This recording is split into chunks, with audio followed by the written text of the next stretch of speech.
for Truth, Seattle. Good morning. I'm going to start a song that I don't normally do, but I think it's an important one. That's amazing. We just ran into in the Pacific Northwest, where you are, Native people have a belief that you actually have three different bodies. There's a physical body, a soul body, and a spirit body. And normally they all rest inside one another like Russian dolls. But we also believe that when something traumatic happens to you, it's possible for you to lose part of that soul body. It might drop off. Maybe you get a phone call in the middle of the night that someone you love has been killed in an automobile accident, and a part of your soul may drop off. When you heard the election news in November, maybe part of your soul dropped off, because I know mine did. And so what I'm going to sing to start this off in terms of a blessing song is actually a soul recovery song. This is a medicine song that we sing to call the soul back to you so that you become whole again. And that's what I would like to do in terms of starting this off for the truth, so that we can all be whole together.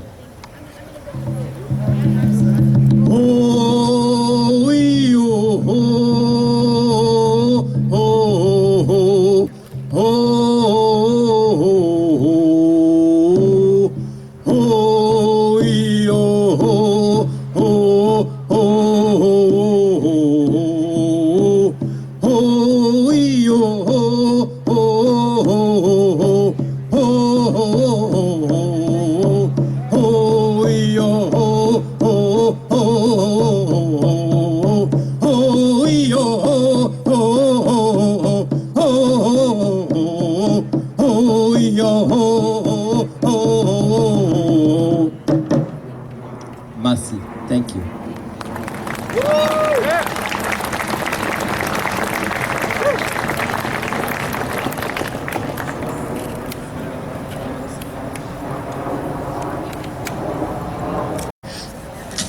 All right, everyone. Welcome to the March for Truth, Seattle. Thank you for coming out. My name is Demi Wetzel. I'm one of the organizers of this event. So we can't thank you enough for giving your time and your attention to what we're doing here today. So again, welcome. Thank you.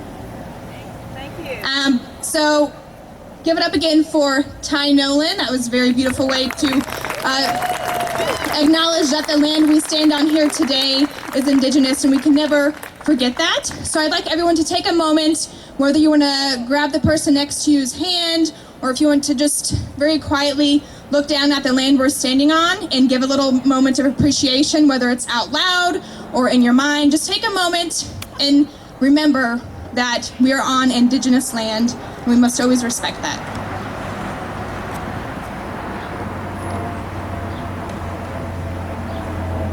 All right, so let's keep this moving, and everybody's ready to march and get in the streets, and we will do that. So we all know why we're here today, right?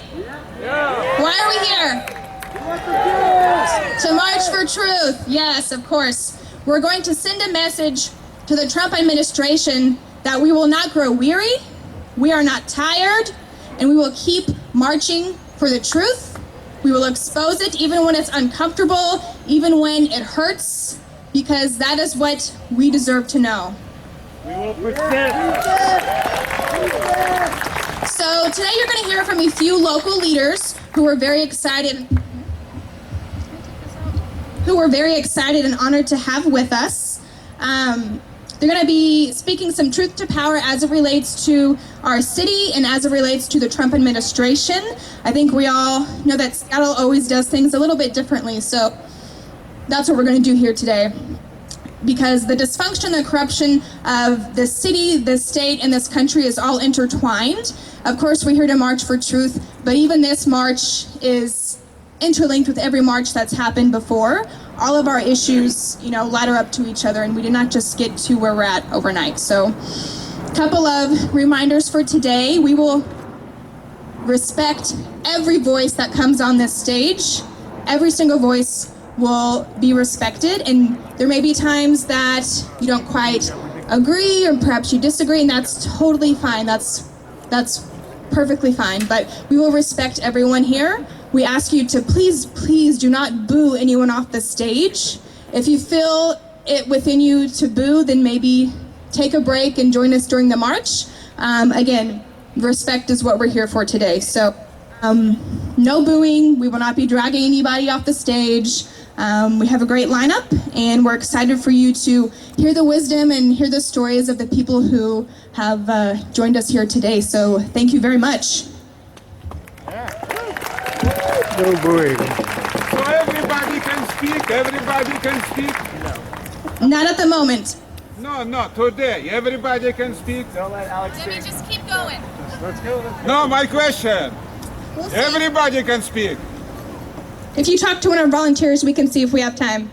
All right, one of our first speakers was born and raised in Beacon Hill and has spent his entire life working as a champion for economic, environmental, and social justice. He has served in the state legislature for 12 years, first as a representative and secondly as a senator. Give it up for Senator Bob Hasegawa.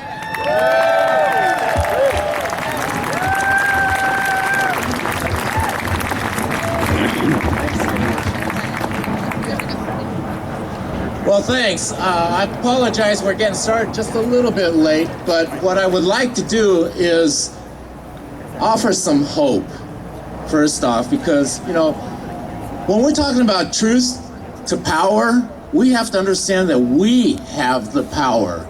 Right now, the people are feeling pretty disenchanted, and the root of that is a sense of powerlessness that has come, and it's been by design. Those who have power feel threatened by our power if we pull together. I'm a former labor leader. I used to be the head of, I got elected as a reformer into the Teamsters Union, and my duty was to make sure that we were providing for family wage jobs for every person in this city that was a member. And by extension, that will benefit all the non-union people.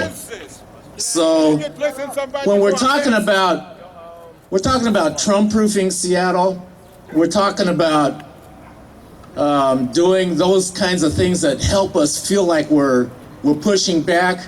We have to be smart about it, though. When we're talking about what is Trump doing to our country. Now, I just heard that there's a proposal in the budget to privatize BPA, Bonneville Power. I mean, really? No. What is happening?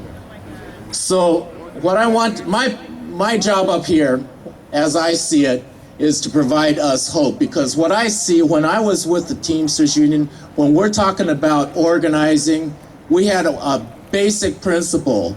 Solidarity will win us our victories. We have to stick together.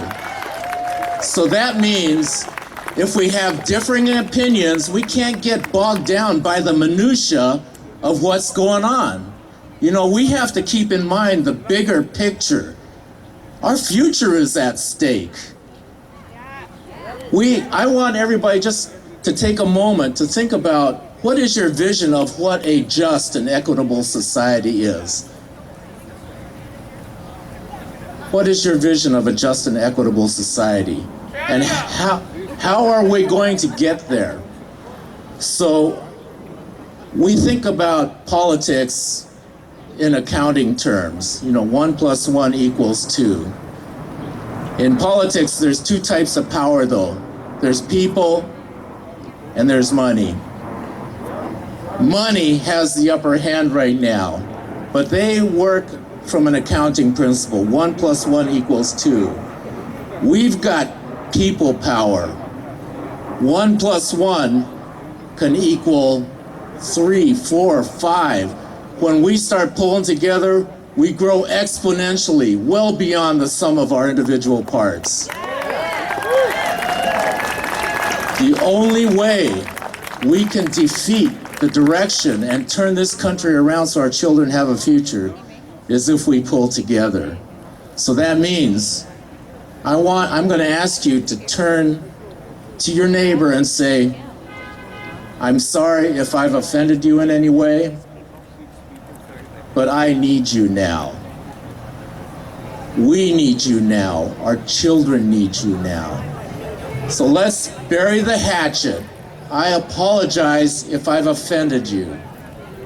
Bury the hatchet. We've got to pull together. We cannot be divided again because that plays right into the corporatist agenda. So I'm going to ask you to stand in solidarity against the corporatist agenda that's being imposed from the top down, against the humanist agenda they're trying to destroy.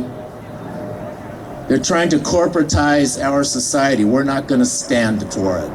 So what I want to do is prove that we can move forward together. That's the only way we're going to change our world. We might be able to push back against Trump individually. You know, coming from the labor movement, we had plenty of picket lines, and people would cross those picket lines. And what do we call them? Scabs. You know, the law says scabs are just as entitled to cross your picket line as anybody else. But that doesn't mean we have to make it easy for them. So when we see things going on that we don't agree with, that are contrary to our vision of where we want, we need to fight back. We cannot make it easy for them. But also keep in mind, it's not just Trump. It's not just Pence. It's the machine. And it's what Bernie Sanders was talking about when he built this tremendous power last year. What we need to do is rebuild that power in solidarity. We can only do it if we all come together and understand that's where we need to go forward, is by doing it together. So I want to do a little chant, if that's okay, coming from the labor movement. So if you all will just humor me, all right? And you're going to have to, I'm asking you to please repeat after me, and we'll go through this here. All right? Are you ready? You ready to get your blood pumped up for some marching?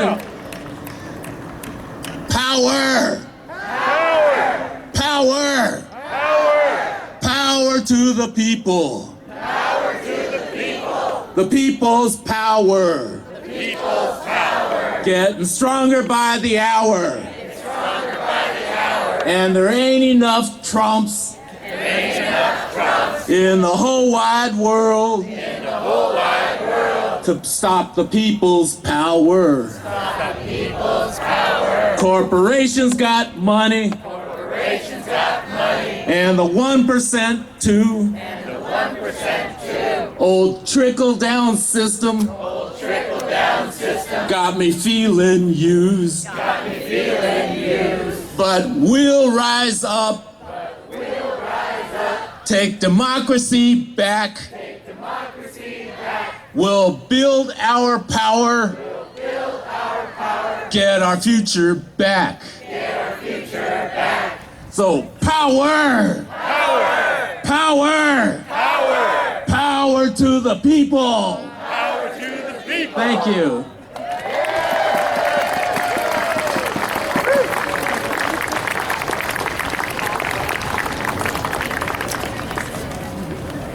Okay, up next is a speaker who's a longtime community organizer. She's dedicated her efforts to crafting and passing public policy that includes paid sick leave for hundreds of thousands of Seattle workers who didn't have it. She has also helped pass a rental housing inspection program for over 250,000 renter households and an acclaimed criminal justice diversion program. Please welcome Seattle City Council member Lisa Herbold.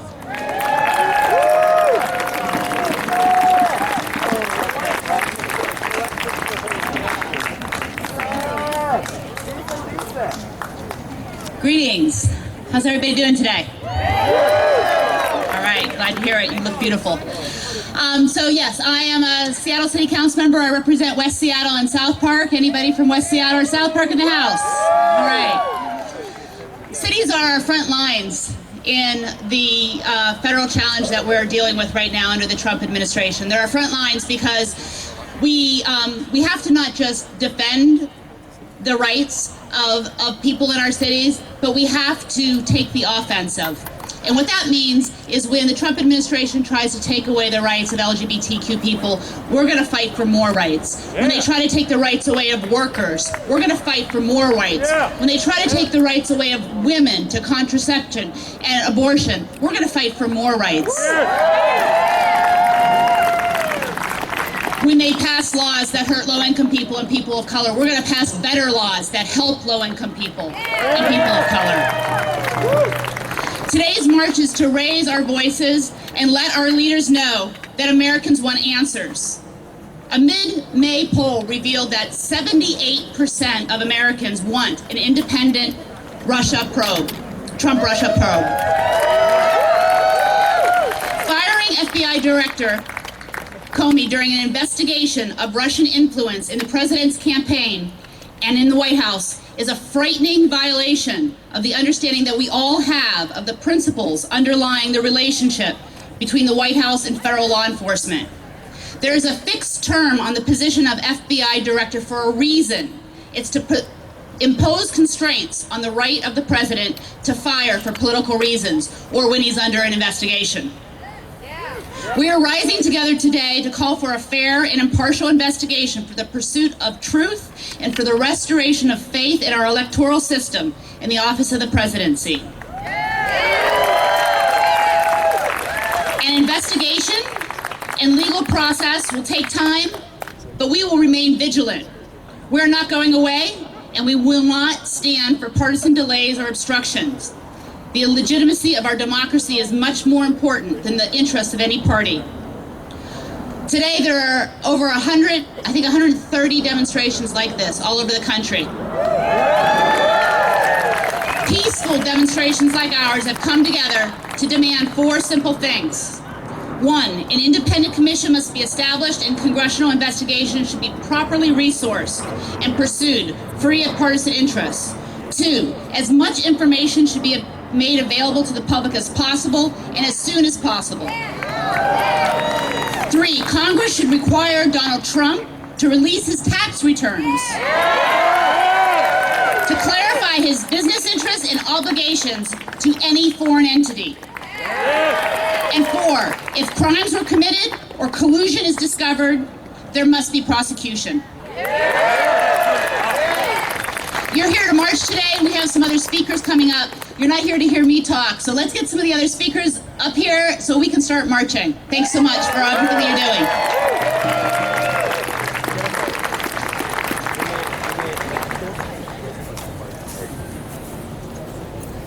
All right, thank you.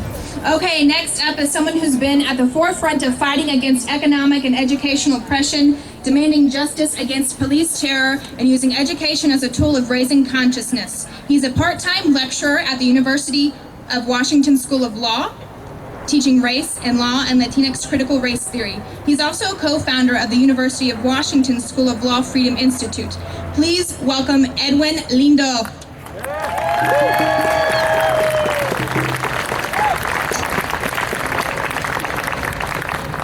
Seattle, how we doing? Are we ready to get some truth? Are we going to hold our elected officials and our president and our Congress accountable? See, because they didn't realize that when we came together, I saw a big sign over there of a fist, right? Each of us is the finger of the fist. And when you close it, it gets stronger. When you close it, it becomes a force. When you close it, you get punched by the people in the face when you're not doing what you're supposed to do to represent us. But what we're doing today, this is the March for Truth, right? This is the March for Truth? See, I have the pleasure of being here, and I'm standing in place for Nikita Oliver. I'm part of the People's Party, and we're hosting a youth leadership in the south side of Chicago, and she couldn't be here. But I wanted to speak on why we are fighting so hard for our community. See, when we're talking about truth and seeking truth, that means that we're seeking justice. Because they're one and the same, they're together, they're complementary.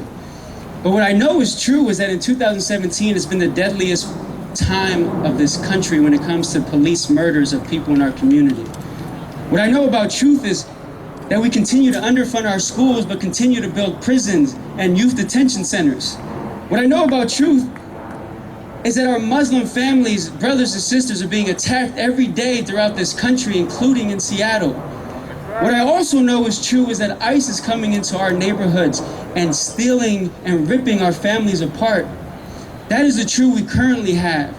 But what I also know is true is that we have resistance. What I also know is true is that we have a community that is ready to stand up and fight. What I also know is true is that we have policies in Seattle that Trump may agree with, and it's time that we start to change those. Right nearby, less than a mile away, we have a youth jail that is proposed of being built, $210 million. You know what you can do with $210 million in our public education system? You can educate our children. You know what we can do with $210 million when it comes to homelessness? We can house people. But what we really need to do is understand that the solidarity among us can't be divided. That each of us here has an interest in fighting for the justice that we've never actually seen. Right? We talk about justice and it's an imaginative thing. We can create it. You are all the superheroes that we all deserve to imagine what that justice looks like. And I have, again, the honor and privilege of working with the folks in the Seattle People's Party and Nikita Oliver, and we have a big election coming up. But before we get there, we have to figure out what are we going to do with this man in office that lies through his teeth every single day that he speaks in front of a mic. And the best thing we can do is tell the truth.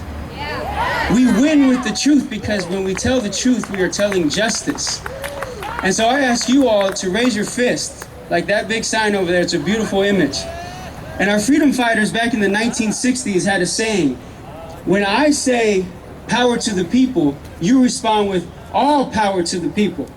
Power to the people. All power to the people. Power to the people. All power to the people. Power to the people. All power to the people. Who's ready to fight? We are. Who's ready to get the truth? We are. Who's ready to win? We are. Let's go, Seattle.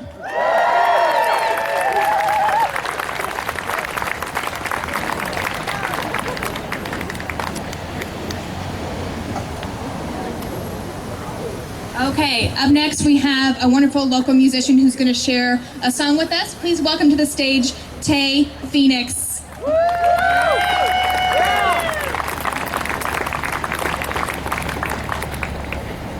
Give me a sec to get this cable in here.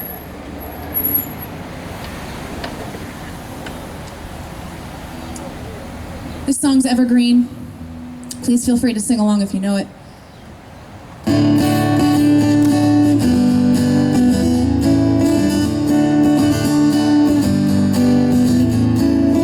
Imagine there's no heaven. It's easy if you try. No hell below us and above us, only sky. Imagine all the people living for today. Imagine there's no countries. It isn't hard to do. Nothing to kill or die for, and no religion too. Imagine all the people living life in peace. You may say I'm a dreamer, but I am not the only one. Well, I hope someday you will join us, and the world will live as one, as one, as one. Imagine no possessions. I wonder if you can. No need for greed or hunger, a brotherhood of a man, and a resistance made of women. Imagine all the people sharing all the world. You may say I'm a dreamer, but I am not the only one. Well, I hope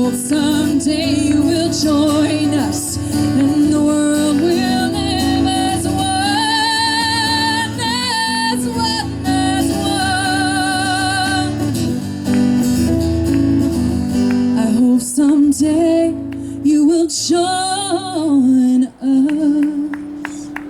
and the world will live as one.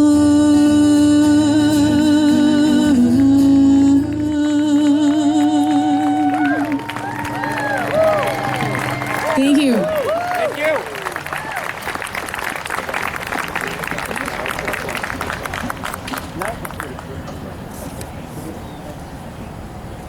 All right, our next speaker fights for facts and honesty every single day. He's a third-year undergraduate student at University of Washington studying planetary science, and he's a lifelong resident of Washington State. Please welcome Tyler Valentine to the stage.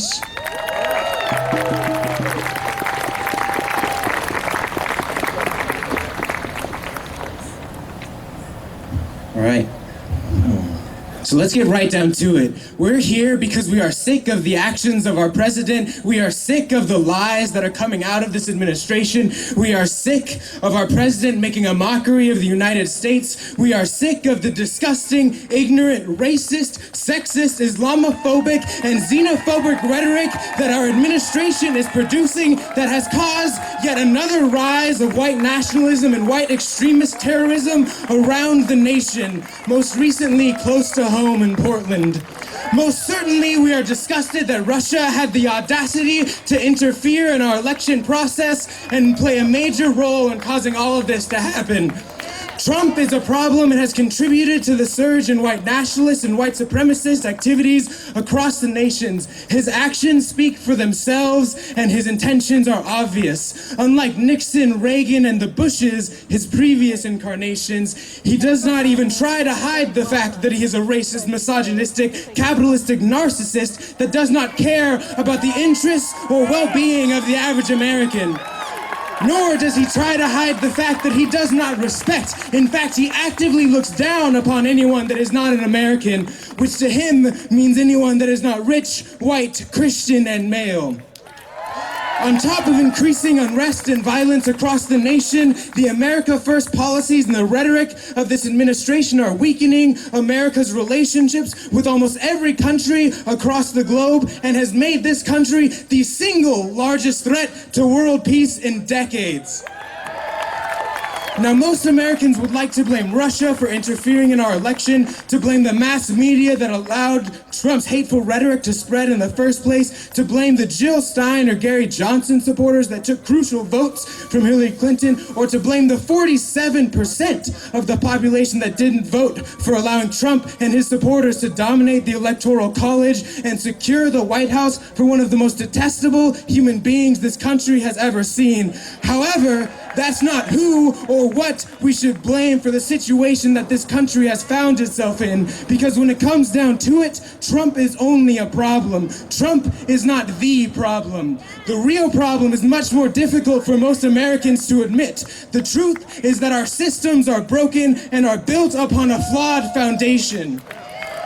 Now, across the nation and globe, thanks in a large part to the age of the internet, the truth has seemingly become a subjective term instead of an objective reality. The most subjective truth that our country has brainwashed itself into believing is the myth and fallacy of American exceptionalism. America has been and continues to be a place of wonderful innovation and tremendous technological progress, as well as atrocious racism, depressing wealth inequality, and horrific oppression.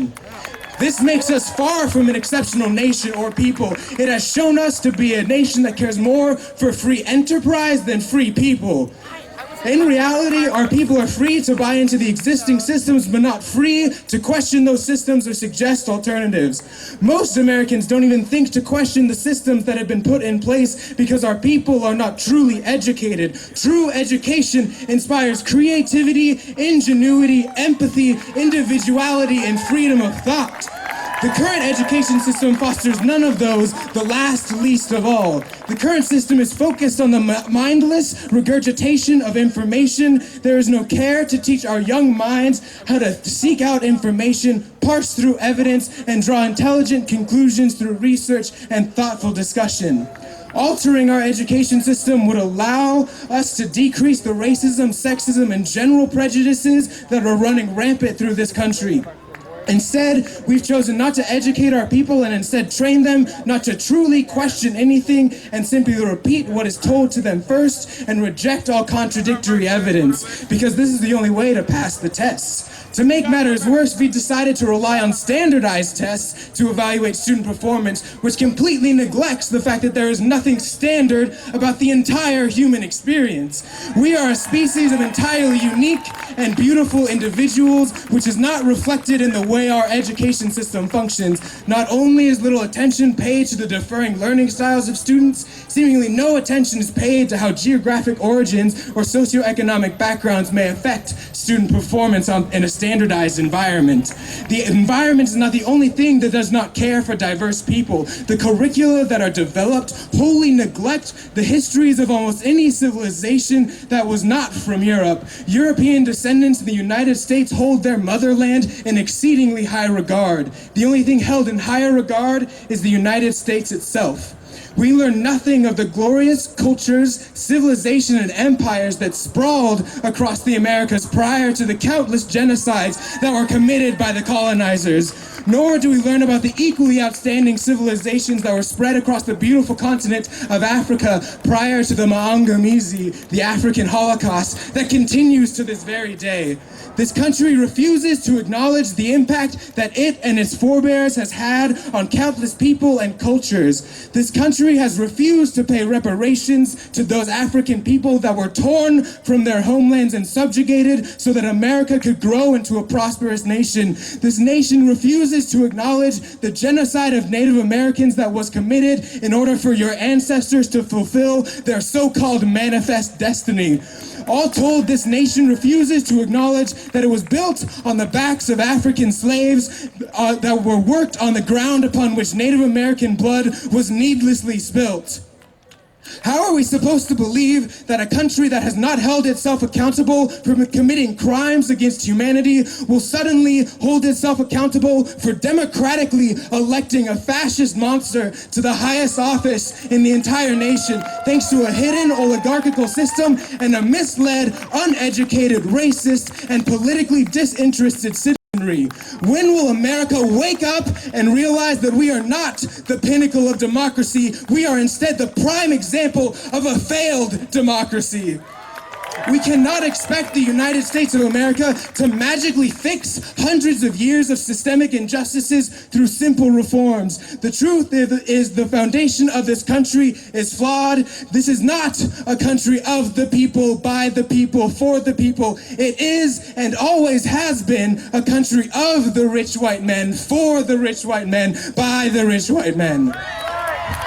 In a situation such as this, reform does not work and revolution is required. If we wish to fix this land, we need to tear down the old systems and build new ones in their stead. If we want change, if we want accountability, and if we want to make this country into the great nation that it desperately wishes itself to be, then we must abandon reform and build a movement for revolutionary change. Thank you. That was pretty intense. Well said! Well, all right, gonna take a quick little intermission here. I want everyone right now to look around you and look at all the faces of your community and other communities and see that we all bring a very unique difference here, and that is beautiful. Shake hands, say hello, make eye contact. It's so often that we don't do that. And recognize that all of us here have lots of different opinions. We voted for different people, maybe we didn't vote at all. And that's okay right now. So I want you to look at someone next to you, make eye contact and say, I respect you. I respect you. I respect you. Now say, I've got your back. Yeah, I do. All right, so our next speaker is the founder of the grassroots organization Act Now Seattle. At the heart of this organization is to increase civic awareness and political participation for the benefit of everyone, for everyone here today. Please welcome Shobha Shriyar. Oh, thank you very much. How many people? Hello, Seattle! I love you! I love you too. When I was deciding which city to move to, I chose Seattle because of its liberal politics. So I really, really love Seattle. Yesterday, I was reading that more than 200 protesters who were protesting the inauguration of the 45th, I don't even want to say the name, those 200 are facing felony charges. And they could potentially carry sentences of up to 70 to 80 years. This is not a great time for free speech, is it? How about science? Is it a good time for science? No. Is it a good time for the environment? No. How about healthcare? That most basic of rights. Single payer. How about women's rights? I see the pussy hats. How about human rights in general? How about public education? How about national parks? So, what is it a good time for? Resistance! Okay, let's say it one more time. I'll say power to the people, you say all power to the people. Power to the people! All power to the people. Power to the people! All power to the people. Power to the people! If you want to go fast, they say go alone. But if you want to go far, go with a group. So, let me say what Demi said once again. Look around you. This is your beautiful community. You can spark the change. You can be the catalyst for so many people around you. Look at a person next to you, shake their hand, give them a hug. Take energy from them. Help each other out. In the 1930s, Sweden and Norway went through a time like this. The one person had everything, but because the people stuck together and through a non-violent struggle, they ended up overthrowing them. And they built a beautiful society. Today, Sweden, however, has the second highest inequality of income distribution. Thank you for your support for the trans community. What do you think that teaches you? I think that this is what it teaches you. When you have values that you hold dear to yourself, there will come times in history when you have to stand up and fight for it all over again. Ready to fight, people? I'm ethnically from India. Bhagavad Gita says that life is always a war. It's always a fight. It's a fight between the just and the unjust. I know where all of you are in terms of what side of justice you're on. You are on the right track, so please stay there and continue fighting. You and your positive energy will overthrow this chaotic, heartless administration. You have a flyer. You know when this is going to happen? 2018. It's going to start in 2018. Yes. So I want to echo what we are demanding today. We know that Robert Mueller is only the second special counsel to be appointed in the last 2 decades. So there is not much of a precedent. The federal rules, what they say is that he will have the full power and independent authority to exercise all investigative and prosecutional functions of any United States attorney, whatever that means, right? He will act as much as a U.S. attorney would in supervising a local FBI investigation. What we actually need has already been quoted before. What we need is an independent commission with money to do the investigation that they need without any interference from up top. Fired FBI Director James Comey is expected to testify in public before the Senate Intelligence Committee next week. He's been cleared for takeoff by Bob Mueller. This should happen, and I believe that this is happening because of grassroots initiatives exactly like this. I'm an economist, And I absolutely want Trump to release his tax returns. We want to know every single penny that he has been stealing from the people and lining the pockets of himself, his family, his friends, and his cronies. We want to know all the connections that exist to Russia. It's like a many tentacled octopus. There are so many tentacles we can't count it anymore. It's got to be documented, and it's happening. So many people with big technical prowess are working on these things, and I have faith. This is Seattle. We have technical heavyweights working on this now. Keep the faith. What else do we have to do? It's not just them. We have stuff to do.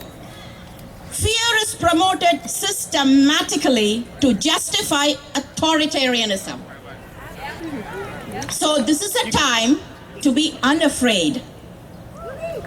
Look around you and look outside of even this park and embrace those that look different from you, who practice faiths different from yours, who speak languages different from yours.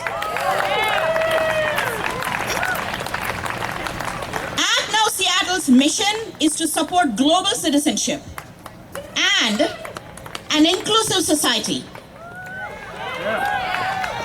And we want to do this by providing a platform for residents of the greater Seattle area to drive civic awareness and political participation. We aim to make cross-community interactions more intentional, frequent, and to enhance and endow ourselves by being more inclusive, curious, giving, and open to taking from other communities. We are working on many events, and we are going to invite you, so will you come? Yes. Thank you.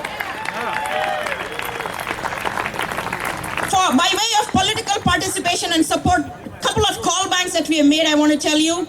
We made the call bank for Manka Dingra, for the 45th district. Thank you. Thank you. And tomorrow, we are going even further out. We are going to make a call bank for John Ossoff, who's running in the special election for Georgia.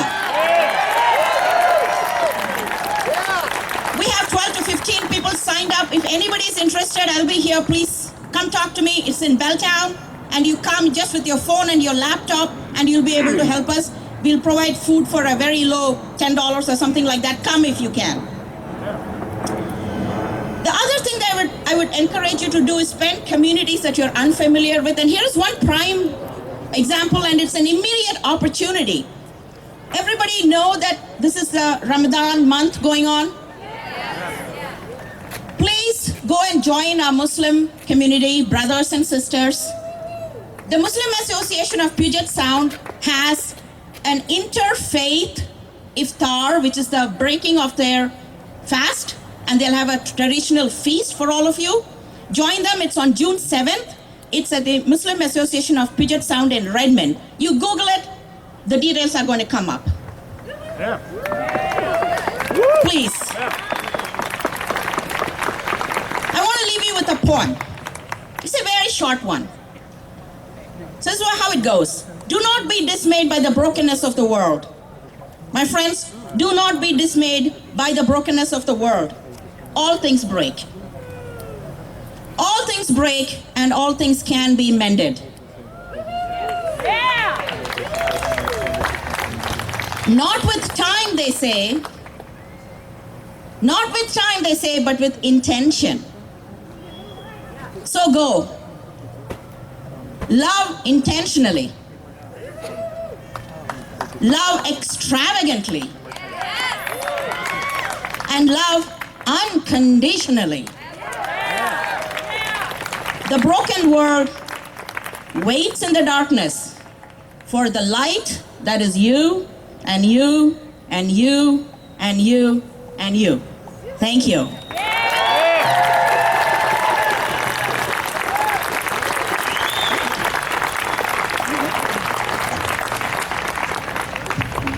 All right, we're gonna have Tay Phoenix back up for another song. Give her a round of applause.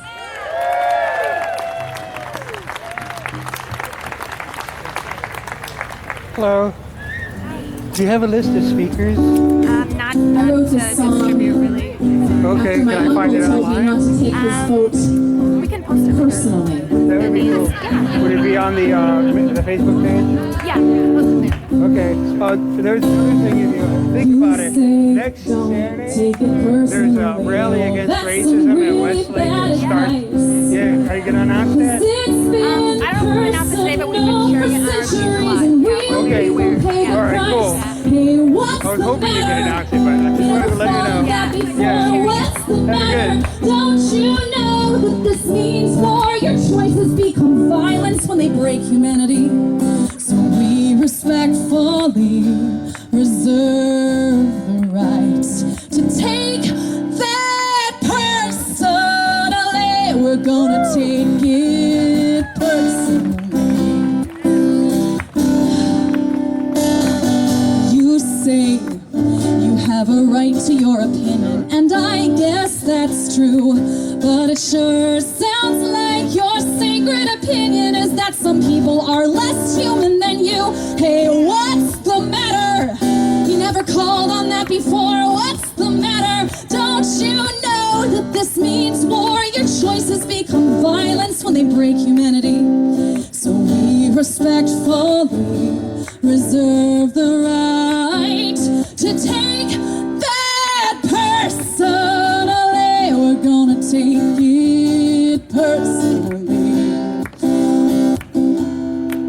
Well, I'm not so proud of the thoughts in my head. I keep running around in circles looking for compassion instead. But I'm too furious, you seem to want most of us sick, dumb, and underfed. But what's that you said? Don't take it personally.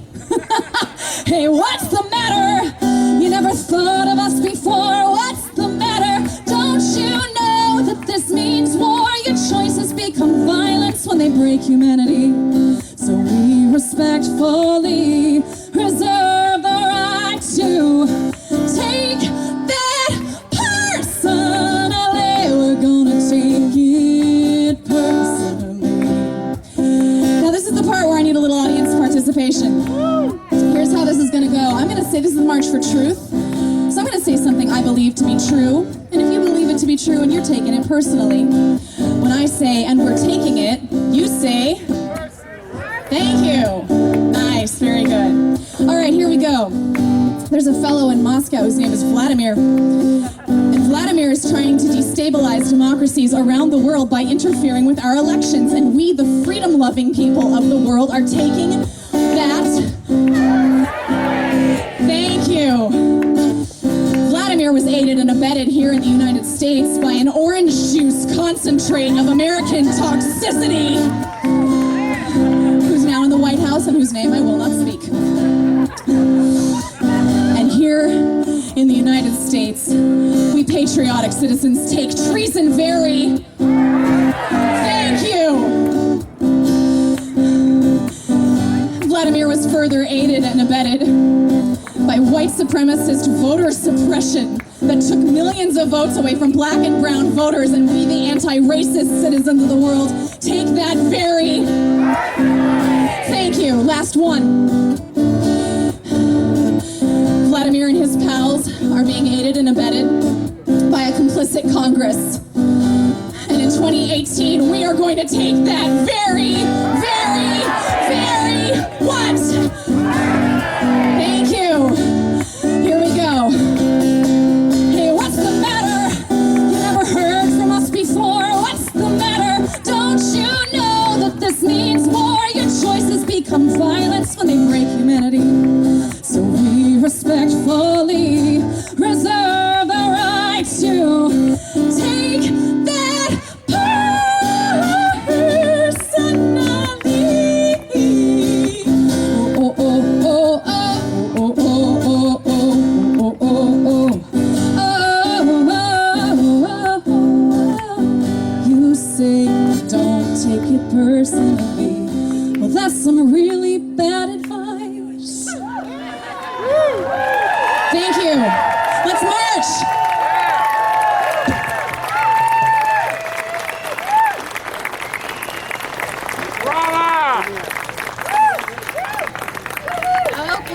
Our next speakers are no stranger to the resistance. At the age of 10, she blocked a public street in Mexico City to raise awareness about the lack of adequate recycling facilities.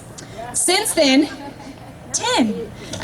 Since then, she has worked with the National Association of Latino Elected and Appointed Officials, Oxfam America, and served as the political and advocacy organizer for SEIU 775. She is also the founding member of the Neighborhood Action Coalition, a group many of you are probably familiar with. And joining her is someone who is trained as a traditional Native American storyteller who uses legends and ceremony in his work in mental health and education. He is a New York Times best-selling author and is internationally recognized for his work in the LGBTQ/Two-Spirit human rights and HIV prevention intervention. He is a former King County Arts Commissioner and is actively involved with the Greater Seattle Action Coalition. Give a warm welcome to Jimena Velasquez Arenas and Ty Nolan.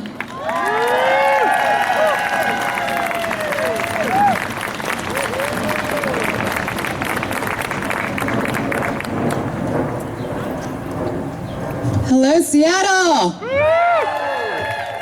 Loving your signs. I've spoken with several of you in the crowd just now, and so many of these are recycled signs that I see march after march, so great job recycling! I wanted to share this is a very powerful space for me right now, because 6 months ago, right of stage in this little baseball corner, we gathered Sunday after that gray November day after the election for a post-election community forum.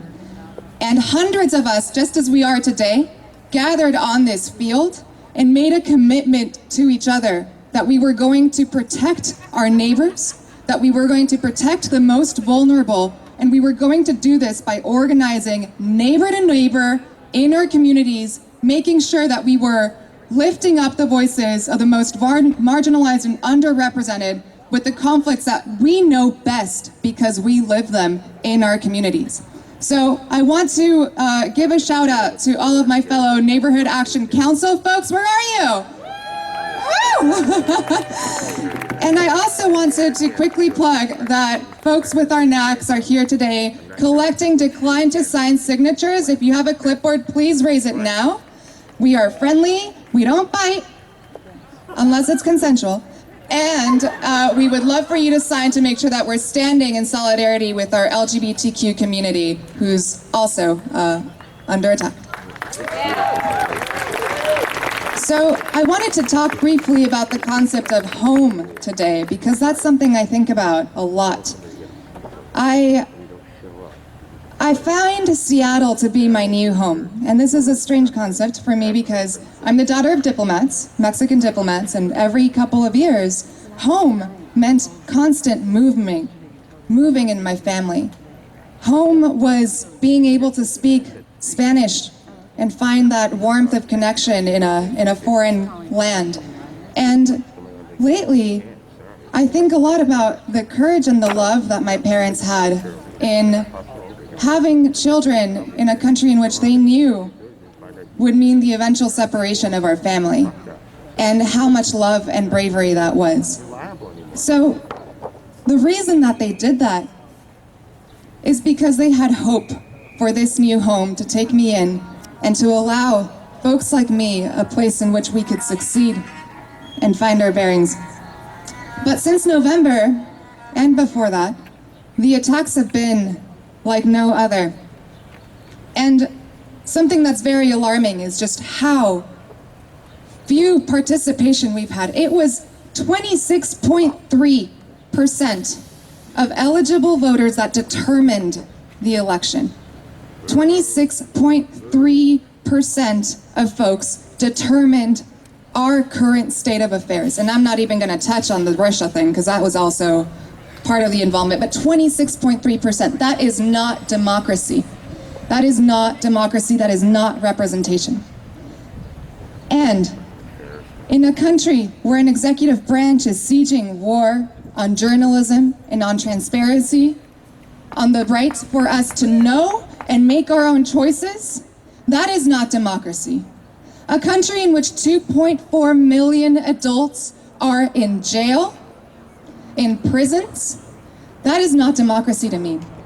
A country in which 1 out of 5 Americans, look at the crowd, 1 in 5 Americans today are living under parole. Under parole. How is that democracy? And of course we know that this affects communities of color at a much larger percentage. So whose voices, out of those 26.3, whose voices are we listening to? So I wanted to ask, and I've seen some signs around this, but Seattle, when there's smoke, can you help me complete the sentence? When there's smoke? There's fire. When there's smoke? There's fire. That's right, and there's a fire burning strong out of the White House. There's a fire that is throwing us into a panic. There is smoke that is blinding us and not allowing us to decide our fate, disenfranchising our most marginalized communities. And you know what? The right to know is the right to participate. So this is why I'm here today. I'm here because I've made a commitment to my neighbors 6 months ago, and before that, someone mentioned the age of 10, that I am here to fight for the world that I want to live in and for the home that has become Seattle for me. So I want to make sure that you commit to this as well. Is Seattle our home? Yes! Are we fighting to protect our home? Yes! Fabulous. Well, I'm honored to share the stage with Ty Nolan, who will take it on from here. Thank you, Ty.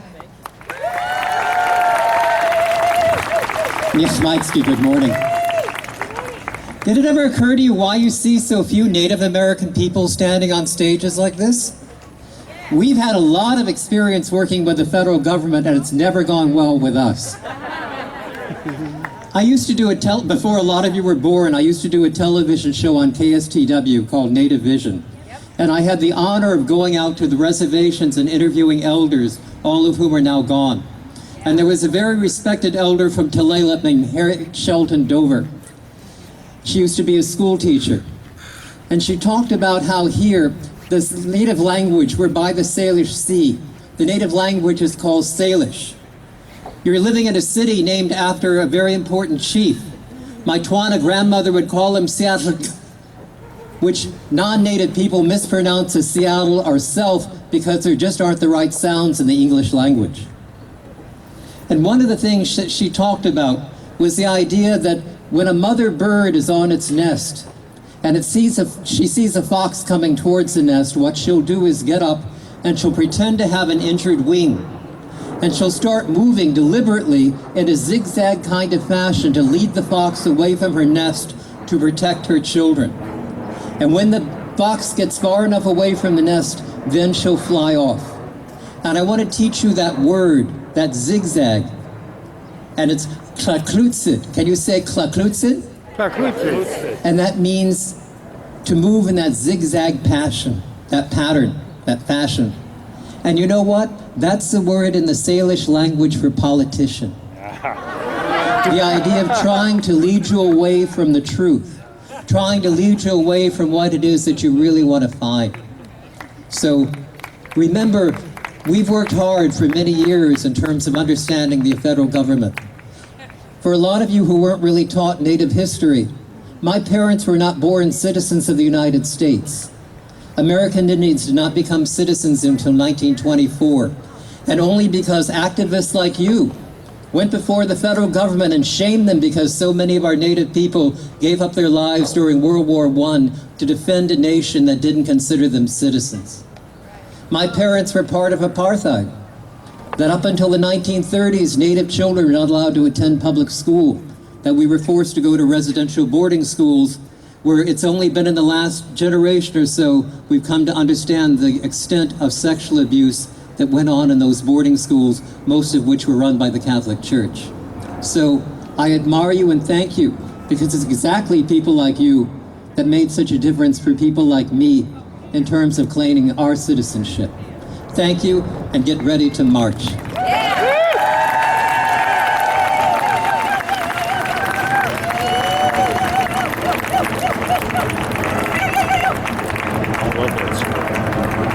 great story. It is. Yeah. All right. So if you are a volunteer for today, which means you have a green band on your arm here, please gather around the stage. If you see anyone today with a green band, they're helping us volunteer, so if you have questions, you can direct it to them. We're also going to have organizer extraordinaire Allie Lee read a statement from Senator Maria Cantwell. Come on up, give Allie Lee all the love. Hello, Seattle. Thank you so much for coming out. I'm going to read this statement here from Senator Cantwell. She couldn't make it today, but she wishes she was here. She's here in spirit. Dear friends, thank you for joining today March for Truth. I share your concerns about getting to the bottom of Russian interference in our presidential election and find out whether there was collusion with the Trump campaign and others connected to President Trump. The American people deserve answers. No one is above the law, not even the president. While investigators uncover the facts, it is important that citizens continue to make their voices heard. Your work to build a lasting movement dedicated to social change will have an impact that stretches beyond the single presidential term. As your U.S. Senator, I will continue to press for strong oversight of the executive branch. I will work to ensure that ongoing congressional investigations continue and that special counsel has the resources he needs to conduct a comprehensive independent investigation.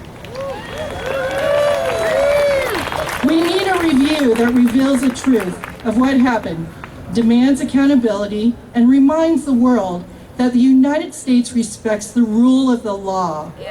Sincerely, Maria Cantwell, United States Senator. I want to thank all the volunteers that are here, and are you ready, Seattle? Together, united, we'll never be divided. Together, united, we'll never be divided. Together, united, we'll never be divided. This is what we're, woo! So this is what we're gonna do next. Everybody's gonna move this way, and we're gonna leave from 11th Avenue over here, so line up over here, and then we're gonna go down Pine Street. But please merge this way, and then we'll go that way. Thank you very much.